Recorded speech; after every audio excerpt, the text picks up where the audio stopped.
కుంగినాయి కంటే అది సంఖ్య ఇది కూలి కూడా పోలేదు కుంగినాయి 3 పిల్లలు కుంగినాయి out of 85 out of 84 gates 85 piers 85 piers లో 3 piers కుంగినాయి in block 7 NDSA report అంటే what NDSA said మొత్తం ఆ block 7 out of 7 blocks 6 blocks are intact block 7 replace చేసి మళ్ళీ కట్టండి you can operate the system అని NDSA చెప్పింది వాడు ఏమంటాడు దానికి అది చేయకుండా 2 years నుంచి టైం వేస్ట్ చేసి మొత్తం కాళేశ్వరం పోలింది ఒక గోబల్స్ ప్రచారానికి పాల్పడతారు నేను మొన్న అసెంబ్లీలో అడిగిన మరి మీ కాంగ్రెస్ ప్రభుత్వమే కట్టి కాంగ్రెస్ హయాంలో కూలిన కడెం ప్రాజెక్ట్ సంగతి ఏంటి ఎల్లంపల్లి ప్రాజెక్ట్ సంగతి ఏంటి పెద్దవాగు ప్రాజెక్ట్ సంగతి ఏంటి మొత్తానికి ప్రాజెక్టే వాష్ అవుట్ అయింది ఇక్కడ project is 99.5% is intact only 3 piers has sunk ఆ 3 పిల్లర్లను 7th బ్లాక్ రిప్లేస్ చేస్తే 300-400 కోట్లు అయిపోయి ముచ్చటకు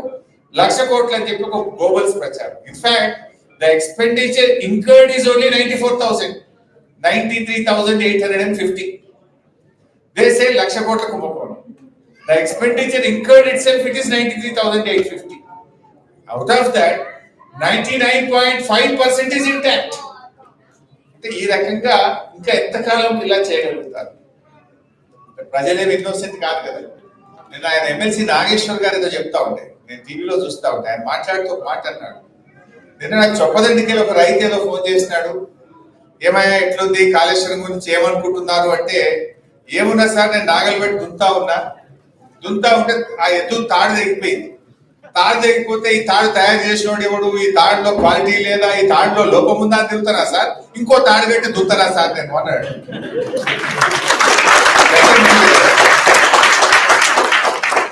not at the cost of your farmers, not at the cost of your state.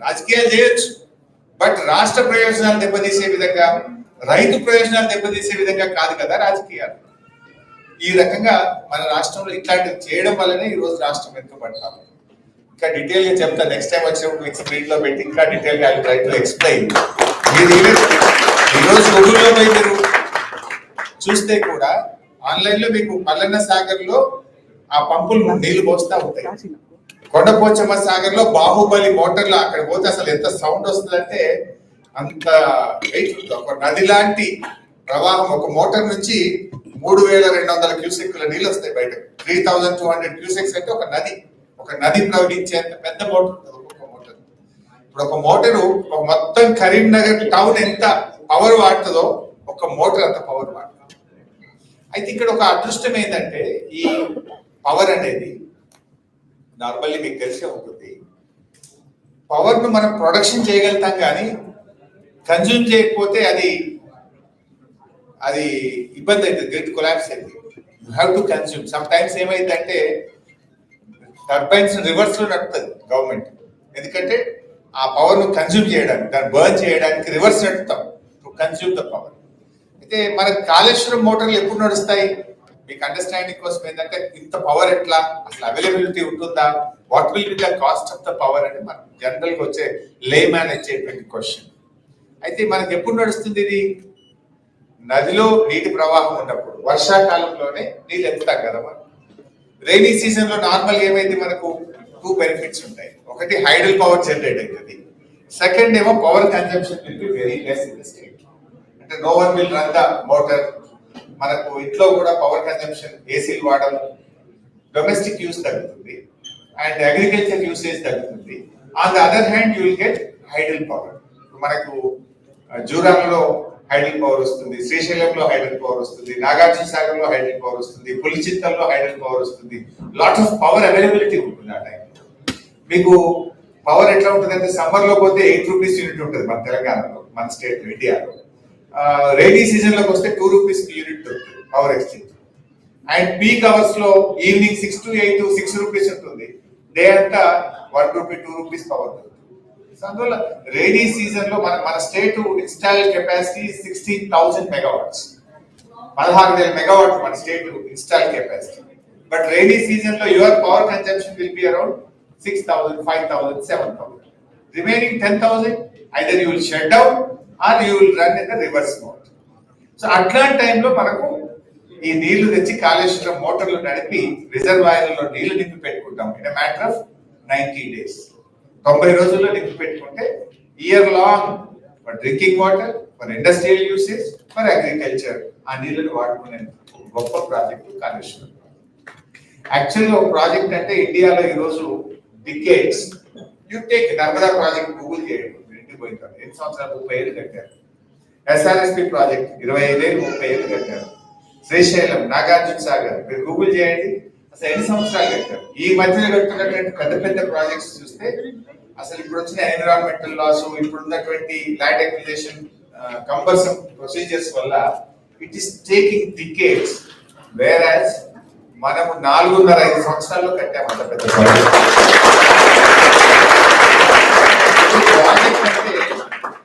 అంటే 1,00,000 ఎకరాలకు నిలిచేది ప్రాజెక్ట్ అంటారు ఇండియా, 50,000 ఎకరాలకు ఇచ్చేది ప్రాజెక్టే అంటారు, 2,00,000 ఎకరాలకు ఇచ్చేది ప్రాజెక్టే అంటారు. కానీ Kaleshwaram 37 lakh acres mega project. And ఇందులో ఒక్కొక్కటి ఒక ప్రాజెక్ట్ కదా. ఇప్పుడు Kondapochamma Sagar is a project, Mallanna Sagar is a project, Ranganayaka Sagar is a project, Mid Manair is a project. యావత్ తెలంగాణ ప్రజల పక్షాన, బీఆర్ఎస్ పక్షాన వారికి హృదయపూర్వక ధన్యవాదాలు తెలియజేస్తాము. మిత్రులారా, చాలా విషయాలు మీకు తెలుసు. ఈరోజు బీఆర్ఎస్ పార్టీ కేసీఆర్ గారి నాయకత్వంలో ఎన్నో అద్భుతాలు సాధించింది. ఒకప్పుడు భారతదేశంలో ఏముండేదంటే బెంగాల్ ఆచరిస్తుంది, దేశం అనుసరిస్తుంది అనేవారు. కానీ కేసీఆర్ గారి చరిత్రను తిరగరాసిండ్రు, తెలంగాణ ఆచరిస్తుంది, భారతదేశం అనుసరిస్తుంది గొప్పగా 10 ఏళ్లలో చేసి చూపించారు కేసీఆర్. ఇదేదో పొలిటికల్ స్పీచ్ కాదు. మీరు లాస్ట్ 10 years లో చూస్తే, మీరు గూగుల్లో సెర్చ్ చేస్తే పర్ క్యాపిటల్ ఇన్కమ్ లో మన తెలంగాణ రాష్ట్రం దేశంలో అగ్రగామిగా ఉంటుంది. పర్ క్యాపిటల్ పవర్ కన్సంప్షన్ లో ఇండియాలో మనం టాప్ 2-3 లో ఉంటాం. మన జిఎస్డిపి గ్రోత్ రేట్ లో ఇండియాలో ఏ స్టేట్ కూడా మన దరిదాపుల్లో కూడా జిఎస్డిపి గ్రోత్ రేట్ లో ఉండదు. ఎవ్రీ హౌస్ హోల్డ్, ప్రతి ఇంటికి స్వచ్ఛమైన త్రాగునీరు అందించింది కేసీఆర్ గారు. యాక్చువల్ గా మన ఎలక్షన్ మేనిఫెస్టోలో పెట్టలే, కానీ కేసీఆర్ గారు తనకు తానే డెడ్ లైన్ పెట్టుకున్నాడు. ఓ రోజు అసెంబ్లీలో మాట్లాడుతూ వచ్చే 3 ఏళ్లలో ప్రతి ఇంటికి త్రాగునీరు ఇవ్వకపోతే మళ్ళీ ఎన్నికల్లో పోటీ చెయ్యము అని చెప్పాడు కేసీఆర్. మా గుండెలు అదిపోయింది అసెంబ్లీలో ఉన్నాం, ఇంత ధైర్యంగా చెప్పిండు. ఎందుకంటే మనకంటే ముందు 60 ఏళ్ళు పాలించిన వాళ్ళు ఉన్నారు. 60 ఏళ్లలో చేయని పనిని 3 ఏళ్లలో చేస్తాను. ఒక మారుమూల గోండుగూడెం నుంచి హైదరాబాద్ నగరం వరకు ప్రతి ఇంటికి స్వచ్ఛమైన శుద్ధి చేసిన త్రాగునీరు అందిస్తాను. ఆ ప్రోగ్రాం పేరే మిషన్ అని ఒక ప్రోగ్రాం పెట్టారు. నిజంగా ప్రతిరోజు ఉదయం లేస్తే మనం కాఫీ, టీ ఎట్లా తాగుతామో కేసీఆర్ గారు ఉదయం లేవగానే 2 పనులు చేసేవాడు. పవర్, అసలు మనం బీఆర్ఎస్ పార్టీ అధికారంలోకి వచ్చినాడు రాష్ట్రంలో హైదరాబాద్ లో 4 hours పవర్ హాలిడే. గ్రామీణ ప్రాంతాల్లో అయితే పొద్దున 6కి పోతే రాత్రి 6 దాకా కరెంట్ రాదు. కరీంనగర్, వరంగల్, ఖమ్మం, నల్గొండ, నిజామాబాద్ ఇట్లాంటి జిల్లా హెడ్ క్వార్టర్స్ అయితే daily 6 hours power cut. Industries కు 3 days పవర్ హాలిడే. ఆ సిచ్యువేషన్ లో రాష్ట్రం ఏర్పడింది. కానీ 1 year లో, ఎగ్జాక్ట్లీ ఇన్ ఇయర్, అది గ్రామీణ ప్రాంతమా, పట్టణ ప్రాంతమా, హైదరాబాద్ నగరమా, అది పరిశ్రమల, గృహ అవసరాల, వ్యవసాయమా, ఎవ్రీ కన్స్యూమర్ 24/7 క్వాలిటీ పవర్ ఒక్క సంవత్సరంలో ఇచ్చి చూపించాడు కేసీఆర్. 60 ఏళ్లలో దాని పని ఒక్క సంవత్సరంలో చేసి చూపించింది బీఆర్ఎస్ ప్రభుత్వం. అంటే అది కమిట్మెంట్, డెడికేషన్. ఉదయాన్నే మనం కాఫీ తాగినట్టు కేసీఆర్ గారు పొద్దున్న లేవగానే ఇలా పవర్ డిమాండ్ ఎంత, ప్రొడక్షన్ ఎంత, what is the gap, how to meet it out, ఎంత పర్చేస్ చేయాలి అవసరమైంది అని ఉదయాన్నే ఫస్ట్ తన ఐప్యాడ్ తీసుకొని పవర్ డిపార్ట్మెంట్ చూసేవారు. దెన్ మిషన్ భగీరథ ప్రోగ్రెస్ చూసేవారు.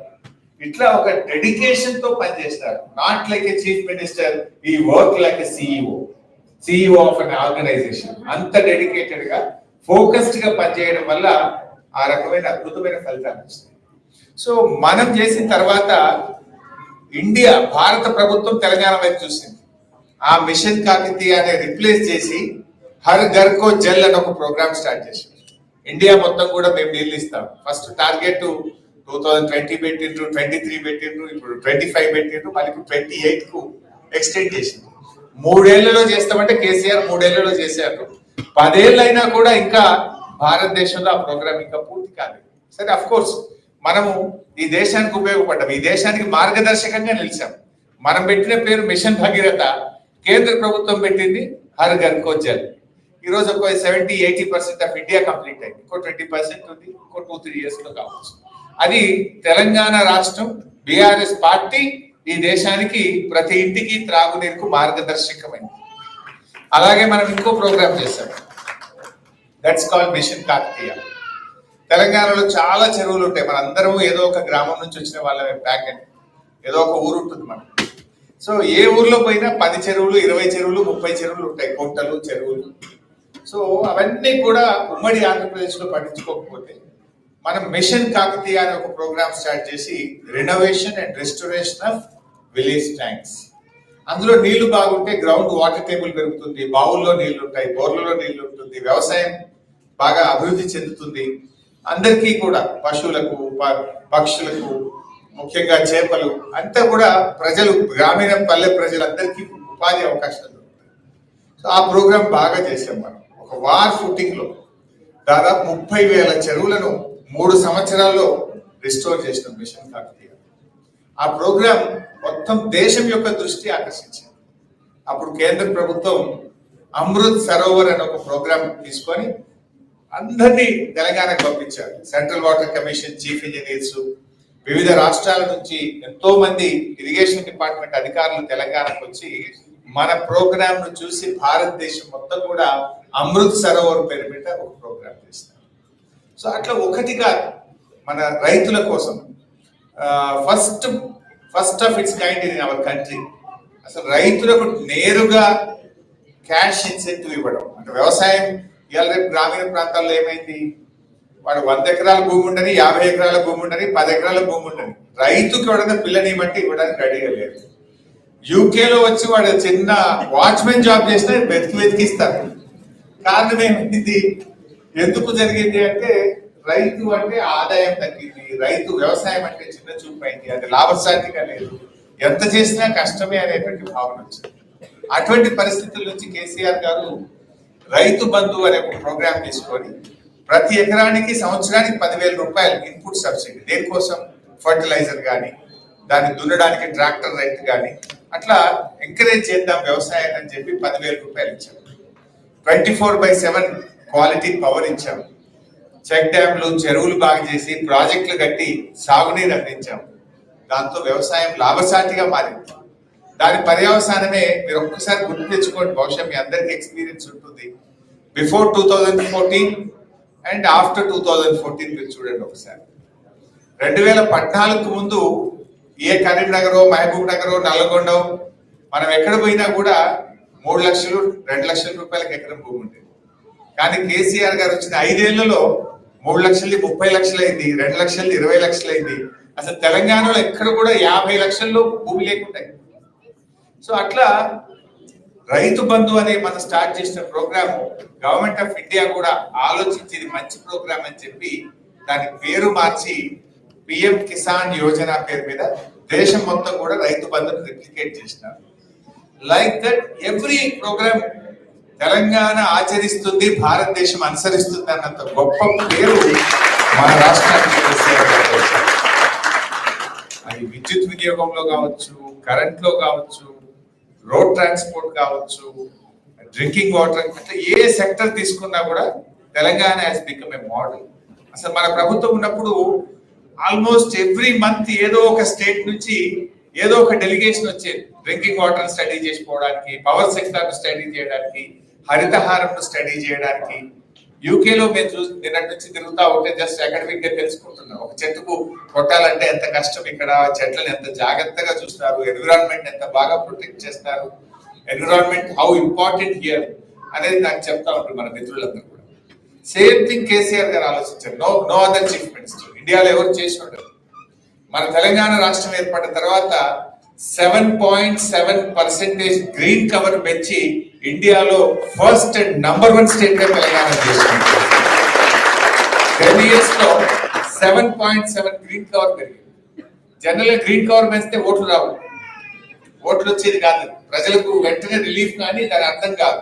దాని effect you can see after a decade, maybe a decade. So అది పొలిటీషియన్స్ కు నచ్చే ప్రోగ్రామ్ కాదు. కానీ కేసీఆర్ ఇస్ ఎ విజనరీ. నేను కాదు, నా రాష్ట్రం ముఖ్యం, నా ప్రజలు ముఖ్యం అనుకున్నాడు కనుక 10 ఏళ్లలో 7.7 గ్రీన్ కవర్ పెంచారు.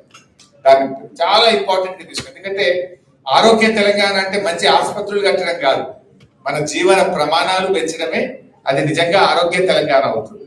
సో నీ quality of air, quality of water, నీ road network, all these things are very important. అట్లా మన రాష్ట్రాన్ని అద్భుతంగా అభివృద్ధి చేసుకొని పోయినాం. సో అందుకే తెలంగాణ ఈ దేశంలోనే ఒక నంబర్ 1 రాష్ట్రంగా అభివృద్ధి జరిగింది. సరే అన్ఫార్చునేట్లీ వాళ్ళకు అర్రాస్ పాటలాగా పాడింది. కేసీఆర్ 10,000 రైతు బంధు ఇచ్చింది కదా, నేను 15,000 ఇస్తాను. ఒక ఆయన మెదక్ ఎమ్మెల్యే, మీరు ఎప్పుడైనా వీడియో చూసిందో లేదో, ఎలక్షన్ లో పోటీ చేసిన ఆయన, కేసీఆర్ 24 గంటల కరెంట్ ఇచ్చిండు, రోజుకు నేను 48 గంటలు ఇస్తాను. చూసిందే సోషల్ మీడియా. సో అట్లా వాళ్ళు మాట్లాడేసినారు, ఏది పడితే అది మాట్లాడినారు. కేసీఆర్ ఆడపిల్ల పెళ్లికి ₹1,00,000 ఇస్తున్నాడు కదా, మేము ఇంకా తులం బంగారం కల్పిస్తామన్నారు. సో అట్లా ఏది మాట్లాడినా చెప్తూ చెప్తూ ప్రజల్లో ఒక రకమైన మార్పు తెచ్చారు. ఒక చిన్న ఎగ్జాంపుల్ కూడా చెప్తాను. ఒక రోజు నా దగ్గరికి పంచాయత్ సెక్రటరీలు వచ్చినారు, అంటే విలేజ్ ఆఫీసర్స్, విలేజ్ అడ్మినిస్ట్రేషన్ చూసి officers. They all came to almost వాళ్ళ అసోసియేషన్ 15 మంది వచ్చినారు. చాలాసేపు కూర్చోబెట్టి నేను మాట్లాడుతుంటే they gave a representation saying that we have so much ఎన్నో ఇష్యూస్ ఉన్నాయి, మాకు చాలా కష్టాలు ఉన్నాయి, మాకు గ్రామ పంచాయతీలకు డబ్బులు రాక మేమందరూ అప్పులపాలైపోయాము, ట్రాక్టర్లో డీజిల్ పోయడానికి కూడా ప్రభుత్వం డబ్బులు ఇస్తలేదు, మా రెగ్యులరైజేషన్ కావట్లేదు, అట్లా వాళ్ళ గ్రీవియన్స్ అంతా చెప్పారు. వాళ్ళు అడిగాను, అంటే మీకు ఉద్యోగాలు ఎవరు ఇచ్చిందా బాబు అన్నారు. కేసీఆర్ గారు ఇచ్చింది. అప్పుడు ఒకేసారి 10,000 జాబ్స్ ఇచ్చాము పంచాయత్ సెక్రటరీస్. ఉద్యోగాలు ఎవరు ఇచ్చారు? కేసీఆర్ గారు. ట్రాక్టర్లు ఎవరు ఇచ్చారు? కేసీఆర్ గారు ఇచ్చారు. మీకు పవర్స్ డెలిగేట్ చేసింది ఎవరు? ప్రతిదానికి కలెక్టర్ దగ్గరకు, ఆర్డీఓ దగ్గరకు అనుకుంటా పవర్స్ డెలిగేట్ చేసింది ఎవరు? కేసీఆర్ గారు ఇచ్చారు. మరి మీరే కదరా పోయి మమ్మల్ని ఒడగొట్టింది అని అంటే అన్న ఒక మంచి మాట చెప్పింది. నేను కూడా ఐ రియలైజ్ ఏమన్నాడు ఒక సెక్రటరీ అందులో వేసి, మాకు ఎట్లా తెలిసిందన్నా మీ విలువ, తెలంగాణ వచ్చినాక డైరెక్ట్ మీరే గవర్నమెంట్ లోకి వచ్చిండ్రు, 2 టైంలు మీరే ఉన్నారు, వాళ్ళు ఏదేదో చెప్తున్నారు కదా, వాళ్ళు ఏదో చెప్తే ఇంకా బాగా అయితేమో ఇంకా బెటర్గా ఉంటుందేమో అని అనుకున్నాము. నౌ వి రియలైజ్డ్ గవర్నమెంట్ మారింది కంటే we realised we are able to judge. ఇప్పుడు అర్థమైందన్న, ప్రభుత్వం మారిన తర్వాత పాతదేంటి కొత్తదేంటి, మేము ఏం మిస్ అయ్యామో, మేము ఏం కోల్పోతున్నామో మాకు అర్థమైంది అన్నారు. అంతకుముందు అన్న 10 ఏళ్ళు మీరే ఉన్నారు, రాష్ట్రం ఏర్పడిన తర్వాత నేరుగా మన ప్రభుత్వం ఉండడం వల్ల కంపేర్ చేసుకోవడానికి మాకు ఆపర్చునిటీ లేకుండా పోయింది. ఇప్పుడు గవర్నమెంట్ మారిన తర్వాత ఏడాది లోపలనే మాకు అర్థమైంది what we're missing, what we're loosed అనేది ఇప్పుడు మాకు అర్థమవుతుంది అన్నారు. సో అట్లా తెలంగాణలో చాలా మార్పులు వచ్చింది. ఇలా చెప్పుకుంటూ పోతే చాలా విషయాలు ఉన్నాయి. బాగా డెవలప్ అయిన స్టేట్. గతంలో చంద్రబాబు నాయుడు కూడా మీరు స్పీచ్ చూస్తుంటారు, ఆయన మాట్లాడేవాళ్ళు. ఒకప్పుడు ఆంధ్రాలో 1 ఎకరం అమ్మితే తెలంగాణలో 10 ఎకరాలు వచ్చేది. కానీ చూసారా కేసీఆర్ ఎంత బాగా చేసినాడు. ఇప్పుడు తెలంగాణలో 1 ఎకరం అమ్మితే ఆంధ్రాలో 10 ఎకరాలు వస్తుంది అని మనం మాట్లాడలేదు, చంద్రబాబు నాయుడు మాట్లాడలేదు. That is the change you have shown. But today what happen? Back and ఒకసారి మీ అమ్మకో నాన్నకో ఫోన్ చేయండి, లేదా మీ రిలేటివ్స్ కి ఫోన్ చేయండి, మీ డిస్ట్రిక్ట్ లో, మీ విలేజ్ లో, మీ తాలూకాలో ఫోన్ చేయండి. ఈ రోజు ఎవరైనా భూమి అమ్ముతా అంటే కొనేవాడు లేడు. కేసీఆర్ ఉన్నప్పుడు 50 లక్షలకి ఎకరం పోయిన భూమి ఇప్పుడు ఎవరైనా ఆడపిల్ల పెళ్లి ఉందో, పిల్లల్ని యూకేలో చదివించాలంటే 30 లక్షలకు అమ్ముతారా? 10, 20 తక్కువ అంటే కూడా కొంటూ లేకుంటాయి. మరి ఎందుకంటే మారింది? కేసీఆర్ పెంచింది ఎట్లా, ఇప్పుడు దిగింది ఎట్లా, ఎక్కడ లోపం ఉంది, ఎక్కడ అడ్మినిస్ట్రేషన్ లో లోపం ఉంది, ఇవాళ ఆలోచించాల్సిన అవసరం. ఒక పాజిటివ్ యాటిట్యూడ్. అంటే మన కేసీఆర్ గారు ఎంతసేపు ఆయన ఆల్వేస్ స్పీక్స్ పాజిటివ్. నాది ధనిక రాష్ట్రము, నా రాష్ట్రం అద్భుతంగా అభివృద్ధి జరుగుతుంది అని ఒక పాజిటివ్ ఎన్విరాన్మెంట్ ను స్టేట్ లో క్రియేట్ చేసినారు. మనీ రోల్ అయ్యేది కేసీఆర్ గారు ఉన్నప్పుడు, కానీ ఈ రోజు ఆ పరిస్థితి లేదు. తెలంగాణ ఎవరిని మాట్లాడించినా చాలా ఇబ్బందులు వచ్చినాయి. People are also realized. ఏమైంది, రైతు బంధు 2 పంటలకు రానే లేదు. చాలా చెప్పిన విషయాలు కొత్త దేవుడు ఉన్నాయి కూడా ఒకటొక్కటి బంద్ అవుతా ఉన్నాయి. దాంతో ప్రజలు కూడా అర్థం చేసుకుంటున్నారు. సో అట్లా ఇవాళ తెలంగాణలో కూడా మళ్ళీ ఎప్పుడు ఎన్నికలు వచ్చినా ప్రజలు కేసీఆర్ ను బీఆర్ఎస్ ను గెలిపించడానికి ఇవాళ సిద్ధంగా ఉంటారు. సో పీపుల్ కూడా అర్థమైంది. సో కొన్ని సందర్భాల్లో మనం కూడా కొన్ని చిన్న చిన్న తప్పులు జరగవచ్చు. సో వాటిని మనం కూడా సరి చేసుకుంటాం, మనం కూడా దాన్ని వాటి అన్నింటినీ కూడా రెక్టిఫై చేసుకొని మనము కూడా ముందుకు వెళ్తున్నాం యాజ్ బీఆర్ఎస్ పార్టీ. ఎందుకంటే మీరందరూ కూడా ఇవాళ ఎంతో గర్వపడే విధంగా కేసీఆర్ గారు తన పాలన అందించారు. సపోజ్ ఇక్కడ మీకు అన్ని రాష్ట్రాల వాళ్ళు ఉంటారు ఇండియా నుంచి, పీపుల్ ఫ్రమ్ తమిళనాడు, కేరళ, కర్ణాటక, లేదా సౌత్ ఇండియానే కాదు నార్త్ ఇండియా నుంచి కూడా ఉంటారు. కంపారిజన్ లో మీరు ఎంత ప్రౌడ్ గా చెప్పగలుగుతారు, మా స్టేట్ లో 24/7 agriculture free power in our state అంటే నో అదర్ స్టేట్ ఇండియా. ఇప్పటికీ ఉత్తరప్రదేశ్ లో పోతే ఏదైతే UP considered to be the largest state and highest population, ఈ రోజు కూడా యూపీలో డీజిల్ పంపులు ఉంటాయి, ఇంకా ఎలక్ట్రిసిటీ 100% లేదు. ఆ ఉన్న చోట కూడా రైతులకు they give only 6 to 8 hours ఇస్తారు, 6 to 8 hours. ఇంకా కొన్ని చోట్ల డీజిల్ పంప్స్ ఉంటాయి, మన దగ్గర అసలు 24/7 ఫ్రీ పవర్ ఇవ్వగలుగుతారు. సో అట్లా వీరందరూ గర్వపడే విధంగా తెలంగాణ రాష్ట్రాన్ని మనం మొదలు తీసుకుపోయింది. Maybe youngest state but best state గా మనం దాన్ని టర్న్ చేయగలిగాం.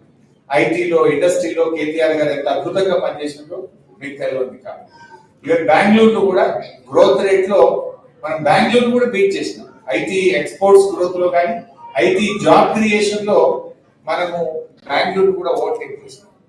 సో అట్లా అనేక సెక్టర్స్, ఈ సెక్టర్ ఆ సెక్టర్ కాదు, ఈవెన్ హెల్త్ సెక్టర్ లో కూడా mother mortality rate, child mortality rate తగ్గిస్తూ ఇండియాలో 3rd ప్లేస్ కి వచ్చింది. ఒకప్పుడు తెలంగాణ రాకముందు మనం ఎప్పుడో 12th 13th ప్లేస్ లో ఉండేవాళ్ళం, దాన్ని తగ్గించి మనం 3rd ప్లేస్ కి వచ్చినాం. మనకంటే ముందు తమిళనాడు, మహారాష్ట్ర ఉండే, బీఆర్ఎస్ ఉంటే ఈ పార్టీకి నెంబర్ 1 అయి ఉండేవాళ్ళు. సో అట్లా మేము స్లోగా పనిచేస్తూ నెంబర్ 3కి తెచ్చాం హెల్త్ సెక్టర్ లో. ఎవ్రీ సెక్టర్ అట్లా పనిచేస్తూ అద్భుతంగా ముందుకు పోయాం. బట్ ఈ రోజు ఏం జరుగుతుందో మీకు తెలుసు. ఎంతసేపు కొత్త ప్రభుత్వం వచ్చిన తర్వాత పర్ఫార్మెన్స్ లో కాకుండా వాళ్ళు ఏదో ఒక గోబల్స్ ప్రచారం, మనం ఇది ఈ కమిషన్ చేసినాము, ఆ ఎంక్వైరీ చేసినాము, దీంతో కాలం గడిపే ప్రయత్నం చేస్తున్నాం. అంటే నెగటివ్ యాటిట్యూడ్.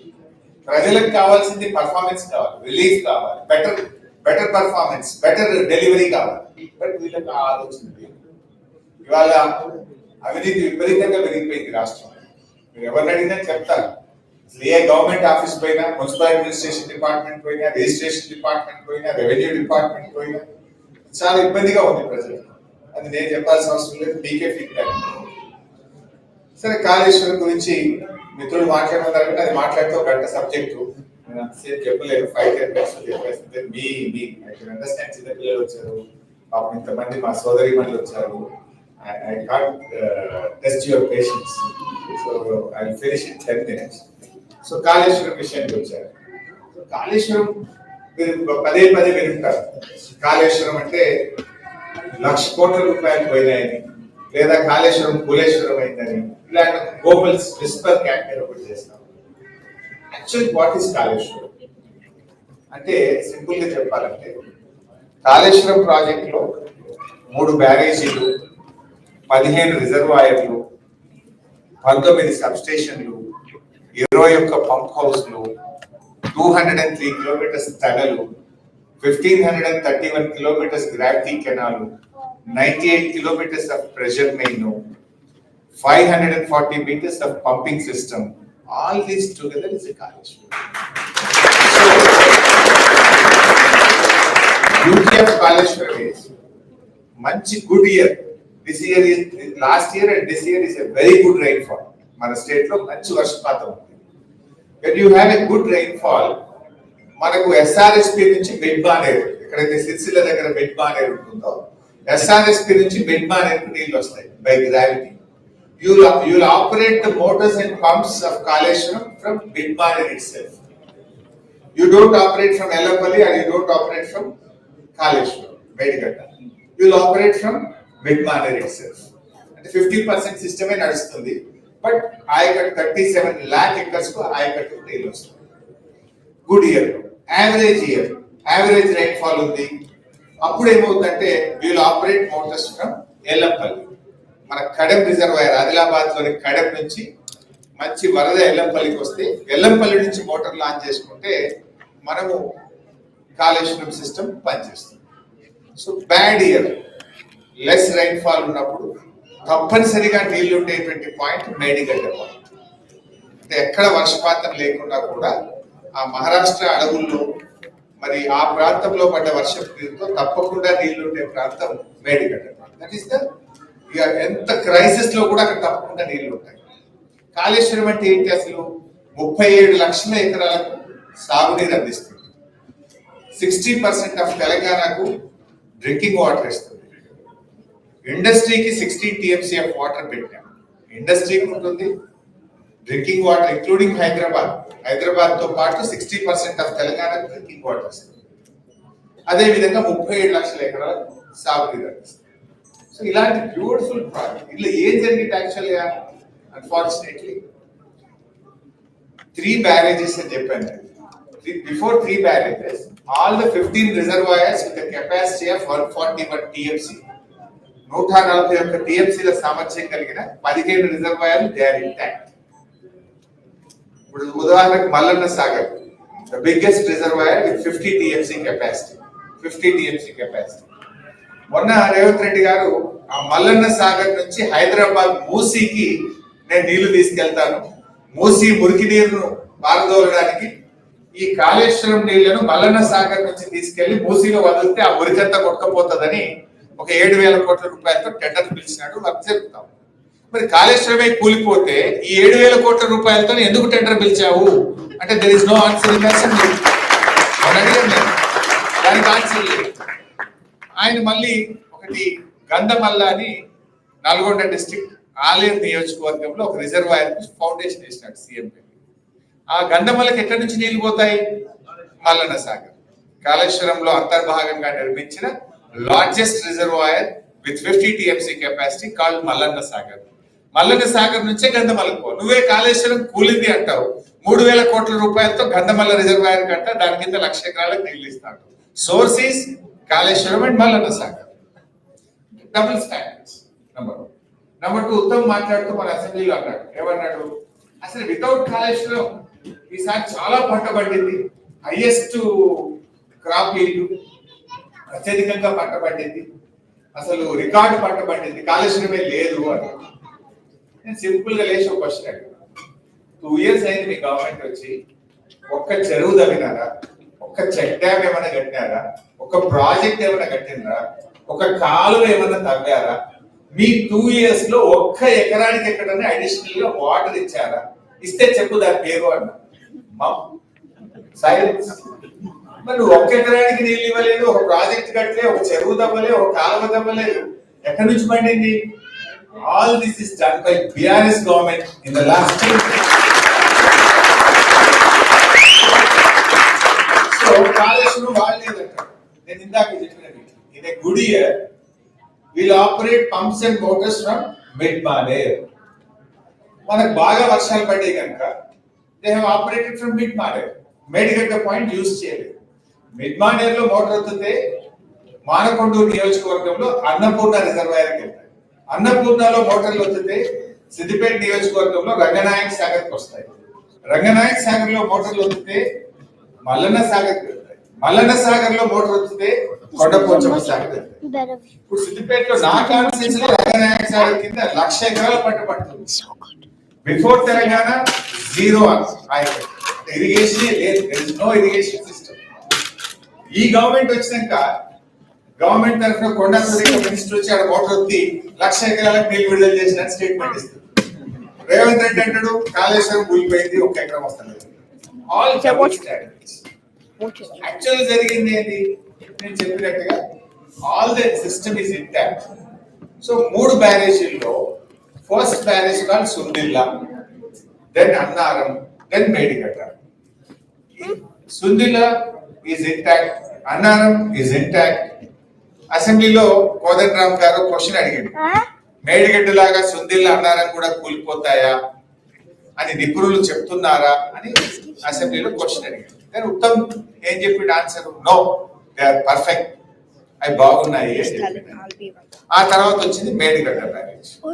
మేడిగడ్డలో 84 gates, 85 PS. పిల్లర్ల మధ్య ఉండేది gate. There are 7 blocks, 85 PS, 84 gates. So ఈ 84 gates are intact. 85 PS లో 3 పియర్లు కుంగినాయి కంటే. అది సంఖ్య ఇది కూలి కూడా పోలేదు, కుంగినాయి 3 పిల్లర్లు కుంగినాయి out of 85. Out of 84 gates, 85 PS. 85 PS లో 3 PS కుంగినాయి. In block 7, NDSA report అంటే what NDSA said? మొత్తం ఆ block 7 out of 7 blocks, 6 blocks are intact. Block 7 replace చేసి మళ్ళీ కట్టండి, you can operate the system అని NDSA చెప్పింది. వాడు ఏమంటాడు, దానికి అది చేయకుండా 2 years నుంచి టైం వేస్ట్ చేసి మొత్తం కాళేశ్వరం పోలింది ఒక గోబల్స్ ప్రచారానికి పాల్పడతారు. నేను మొన్న అసెంబ్లీలో అడిగిన, మరి మీ కాంగ్రెస్ ప్రభుత్వమే కట్టి కాంగ్రెస్ హయాంలో కూలిన కడెం ప్రాజెక్ట్ సంగతి ఏంటి, ఎల్లంపల్లి ప్రాజెక్ట్ సంగతి ఏంటి, పెద్దవాగు ప్రాజెక్ట్ సంగతి ఏంటి? మొత్తానికి ప్రాజెక్టే వాష్ అవుట్ అయింది. ఇక్కడ project is 99.5% is intact. Only 3 piers has sunk.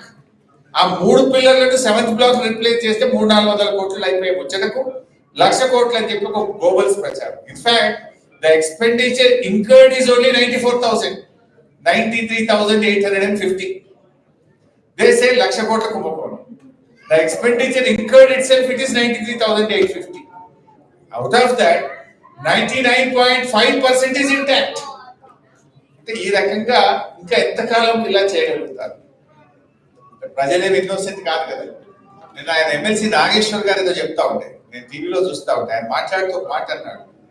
నిన్న నాకు చొప్పదండికి ఒక రైతు ఏదో ఫోన్ చేసినాడు, ఏమయ్యా ఎట్లుంది కాళేశ్వరం గురించి ఏమనుకుంటున్నారు అంటే, ఏమున్నా సార్ నేను నాగలు పెట్టి దుంతా ఉంటే ఆ ఎద్దు తాడు తెగిపోయింది. తాడు తెగిపోతే ఈ తాడు తయారు చేసినోడు ఎవడు, ఈ తాడులో క్వాలిటీ లేదా, ఈ తాడులో లోపం ఉందా అని తిరుగుతారా సార్, ఇంకో తాడు పెట్టి దుంతరా సార్ నేను అన్నాడు.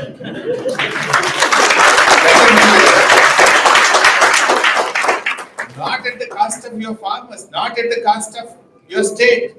రాజకీయాలు చేయొచ్చు, బట్ రాష్ట్ర ప్రయోజనాలు దెబ్బతీసే విధంగా, రైతు ప్రయోజనాలు దెబ్బతీసే విధంగా కాదు కదా రాజకీయాలు. ఈ రకంగా మన రాష్ట్రంలో ఇట్లాంటివి చేయడం వల్లనే ఈ రోజు రాష్ట్రం వెనుకబడతాం. ఇంకా డీటెయిల్ గా చెప్తా, నెక్స్ట్ టైం వచ్చినప్పుడు మీకు స్క్రీన్ లో పెట్టి ఇంకా డీటెయిల్ గా ట్రై టు ఎక్స్ప్లెయిన్. ఈరోజు గూగుల్లో పోయి మీరు చూస్తే కూడా ఆన్లైన్ లో మీకు మల్లన్న సాగర్ లో ఆ పంపులు నీళ్లు పోస్తా ఉంటాయి. కొండపోచమ్మ సాగర్ లో బాహుబలి మోటార్లు అక్కడ పోతే అసలు ఎంత సౌండ్ వస్తుందంటే అంత వెయిట్. ఒక నది లాంటి ప్రవాహం, ఒక మోటార్ నుంచి 3,200 క్యూసెక్ల నీళ్ళు వస్తాయి బయట. 3,200 క్యూసెక్స్ అంటే ఒక నది ప్రవహించేంత పెద్ద మోటార్ ఒక్కొక్క మోటార్. ఇప్పుడు ఒక మోటారు మొత్తం కరీంనగర్ టౌన్ ఎంత పవర్ వాడుతుందో ఒక మోటార్ అంత పవర్ వాడుతుంది.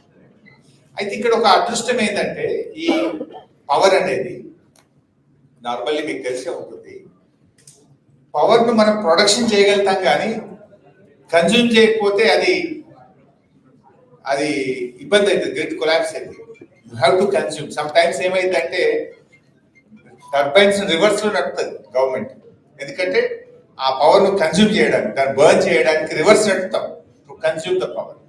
అయితే మన కాళేశ్వరం మోటార్లు ఎప్పుడు నడుస్తాయి? మీకు అండర్స్టాండింగ్ కోసం ఏంటంటే, ఇంత పవర్ ఎట్లా, అసలు అవైలబిలిటీ ఉంటుందా, what will be the cost of the power అని మనకు జనరల్ గా వచ్చే లేమ్యాన్ వచ్చేటువంటి క్వశ్చన్. అయితే మనకి ఎప్పుడు నడుస్తుంది ఇది? నదిలో నీటి ప్రవాహం ఉన్నప్పుడు, వర్షాకాలంలోనే నీళ్ళు ఎత్తుతాం కదా మనం. రైనీ సీజన్ లో నార్మల్ ఏమైంది, మనకు 2 బెనిఫిట్స్ ఉంటాయి. ఒకటి హైడల్ పవర్ జనరేట్ అవుతుంది, సెకండ్ ఏమో power consumption will be very less in the state. అంటే no one will run the motor. మనకు ఇంట్లో కూడా పవర్ కన్జంప్షన్, ఏసీలు వాడడం, డొమెస్టిక్ యూస్ తగ్గుతుంది అండ్ అగ్రికల్చర్ యూసేజ్ తగ్గుతుంది. On the other hand you will get hydel power. మనకు జూరాలలో హైడల్ పవర్ వస్తుంది, శ్రీశైలంలో హైడల్ పవర్ వస్తుంది, నాగార్జున సాగర్ లో హైడల్ పవర్ వస్తుంది, పులిచింతల్లో హైడల్ పవర్ వస్తుంది. లాట్ ఆఫ్ పవర్ అవైలబిలిటీ ఉంటుంది ఆ టైంలో. మీకు పవర్ ఎట్లా ఉంటుంది అంటే, సమ్మర్ లో పోతే 8 రూపీస్ యూనిట్ ఉంటుంది మన తెలంగాణలో, మన స్టేట్ ఇండియాలో. రైనీ సీజన్ లోకి వస్తే 2 రూపీస్ యూనిట్ దొరుకుతుంది power exchange. And peak hours లో ఈవినింగ్ 6 to 8 6 రూపీస్ ఉంటుంది. డే అంతా 1 రూపీ 2 రూపీస్ పవర్ దొరుకుతుంది. అందువల్ల రైనీ సీజన్ లో మన state install capacity 16,000 megawatts. 16,000 megawatt మన state install capacity. But rainy season లో your power consumption will be around 6,000, 5,000, 7,000. Remaining 10,000 either you will shut down or you will run in the reverse mode. So అట్లాంటి టైంలో మనకు ఈ నీళ్లు తెచ్చి కాళేశ్వరం మోటార్లు నడిపి రిజర్వాయర్లలో నీళ్లు నింపి పెట్టుకుంటాం ఇన్ మ్యాటర్ ఆఫ్ 90 days. 90 రోజుల్లో నింపి పెట్టుకుంటే year long for drinking water, for industrial usage, for agriculture ఆ నీళ్ళని వాడుకునే గొప్ప ప్రాజెక్టు కాళేశ్వరం. యాక్చువల్గా ఒక ప్రాజెక్ట్ అంటే ఇండియాలో ఈరోజు decades you take Narmada project Google చేయండి, ఇంటికి పోయిన తర్వాత 8 సంవత్సరాలు 30 ఏళ్ళు కట్టారు. ఎస్ఆర్ఎస్పి ప్రాజెక్ట్ 25 ఏళ్ళు 30 ఏళ్ళు కట్టారు.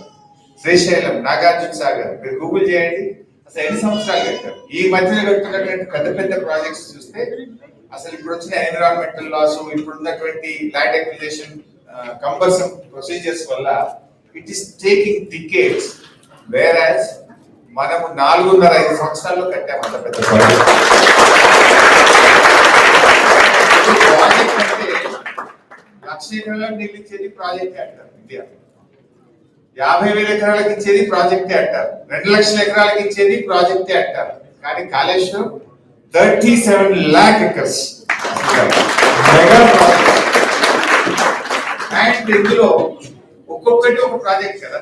ఇప్పుడు Kondapochamma Sagar is a project, Mallanna Sagar is a project, Ranganayaka Sagar is a project, Midmanair is a project, Annapurna is a project. Like ఇట్లా ఎన్నో ప్రాజెక్టుల సమూహం కాళేశ్వరం.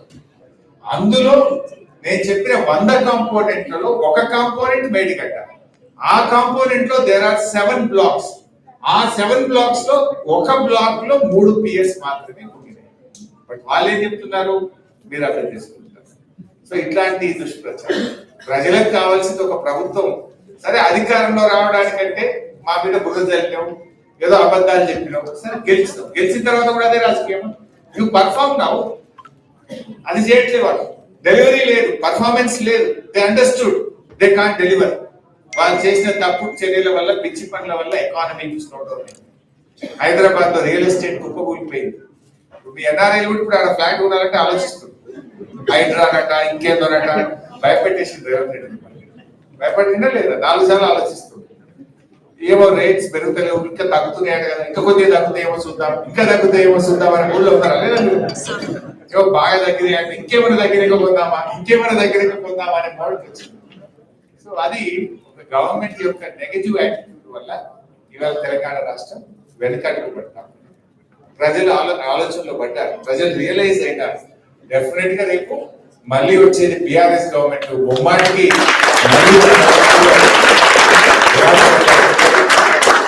మీ యొక్క నైతిక మద్దతు, ఎన్ఆర్ఐల యొక్క సహకారం ఎప్పటికి కూడా మర్చిపోలేం. ఇంకా భవిష్యత్తులో నిన్న మా నవీన్ అడిగిండు, అన్న మా ఎన్ఆర్ఐల గురించి ఏమైనా ఆలోచిస్తున్నా అన్నాడు. తప్పకుండా ఆలోచిస్తాం నవీన్. మొన్న కొద్ది అవకాశాలు తీసుకున్నాం కానీ భవిష్యత్తులో ఎన్ఆర్ఐ లీగ్స్ కూడా ఇంకా అన్ని రకాలుగా రాజకీయంగా ఇష్టపడే వాళ్ళకి రాజకీయంగా, ఇంకా ఏ రంగాల్లో ఇష్టపడే మీ మద్దతు దయచేసి బ్యాక్ ఎండ్ లో ఫోన్ లో మాట్లాడినప్పుడు కానీ యూరియా కష్టాలు చూస్తున్నారు. ఏమంటున్నారో మీరు చూస్తుంటారు. 10 ఏళ్లలో అసలు యూరియా బస్తా కోసం ఎవరు ఇవాళ అసలు రాత్రి 12 గంటలకు లైన్ లో నిల్చుంటున్నారు, చెప్పులు లైన్ లో పెట్టుకున్నారు, పాస్బుక్ లైన్ లో పెట్టే పరిస్థితి వచ్చేసి. అంటే అది గవర్నెన్స్ ఫెయిల్యూర్. 10 years లాంటి ప్రాబ్లం ఇప్పుడే ఎందుకు రావాలి? లాస్ట్ 10 years లో అంతకుముందు ఉండేది. మరి బీఆర్ఎస్ గవర్నెన్స్ లో ఒక ఫస్ట్ ఇయర్ ఉండే ప్రాబ్లం సెకండ్ ఇయర్ అని కూడా సెట్ చేసుకున్నాం. Why not? ఎందుకు దాన్ని కంటిన్యూ చేయలేకపోతున్నాం? మన గవర్నమెంట్ టైం లేదనుకుంటున్నాను మాట్లాడుతున్నాను. సరే, థ్యాంక్ యూ వెరీ మచ్. నేను మీ అందరి యొక్క నైతిక మద్దతుకు హృదయపూర్వక ధన్యవాదాలు తెలియజేస్తూ, మీ సహకారం ఎప్పుడు